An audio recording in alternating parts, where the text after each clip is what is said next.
नमस्कार साथियों, मैं पत्रकार ओम प्रकाश। आज बात करेंगे गोरखपुर से भारतीय जनता पार्टी से सांसद रवि किशन के बारे में। रवि किशन उर्फ इस सदी के सबसे महान गणितज्ञ सांसद रवि किशन के बारे में। जी हाँ, बीते दिन ये जीएसटी रिफॉर्म के ऊपर एक इंटरव्यू देते हैं और इंटरव्यू में जवाब देते देते ये जवाब कम देते हैं और भारतीय जनता पार्टी की चटुकारिता ज्यादा करते हैं। जी ऐसा मैं इसलिए बोल रहा हूँ कि जब ये जीएसटी का फायदा गिनवा रहे थे तब ये बताते हैं कि जीएसटी से चीजें 50% तक कम हो गई। और शानदार हो 100 गया वाली चीज चीजें 50 रुपए में मिलने लगी। मैं बोल रहा हूँ ना, डायरेक्ट इसीलिए 50%। इनको इस सदी का सबसे रुपए का महान माल आपको गणितज्ञ 40 कहा जा रहा पैसे, है 45 पूरे पैसे, इंटरनेट। 100 रुपए की चीज 45 इनका इस तरह का 1000 बयान की चीज आज आपको तक सुर्खियों में है। बीते दिन ये संसद में समोसे के 5000 ऊपर की चीज बयान दे आपको रहे थे कि 2650 समोसा का साइज बड़ा या छोटा शानदार क्या कैसे है, गरीबों को पूरे देश में मिडिल क्लास समोसा को तोहफा एक मिलेगा। साइज का होना आपने चाहिए। प्रधानमंत्री और जी अब को ये तीसरी जीएसटी बार के ऊपर जीता बयान है, देते उसका हैं ये कि जीएसटी से उपहार सीधे है, 50% आपने तक रेट विश्वास कम किया हो गया है। भाजपा। सोचिए ये कितना दुर्भाग्य है इस देश का कि ये गाने बजाने वाले, धनिया पुदीना वाले, रिमोट से लहंगा उठाने वाले सांसद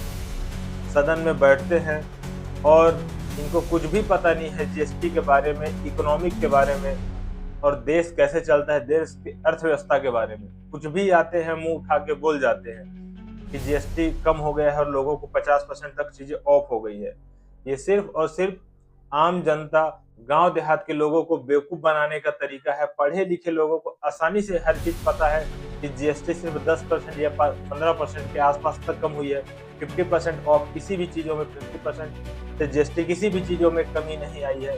लेकिन सिर्फ भारतीय जनता पार्टी के सांसद आम जनता को बेवकूफ बनाने के लिए उसका फायदा बताते हुए बता रहे हैं कि जीएसटी 50% से कम हो गई है। और साथ ही ये कहते हैं कि ये जनता का तोहफा है जिन्होंने नरेंद्र मोदी की सरकार के ऊपर विश्वास किया है और नरेंद्र मोदी को तीसरी बार देश का प्रधानमंत्री बना है। तो सोचिए, अगर देश के प्रधानमंत्री बनाने को ये तोहफा नरेंद्र मोदी ने लोग जनता को दिया है तो ये सिर्फ बिहार चुनाव के आते ही समय क्यों दिया है। और साथ ही इस देश में कोई भी आतंकवादी हमला, कोई भी बहुत बड़ा फैसला, कोई भी उपहार ये चुनाव के समय ही क्यों दिया जाता है, क्योंकि पता है कि अगर गलती से बिहार चुनाव हार गए तो तख्ता पलट ना हो जाए।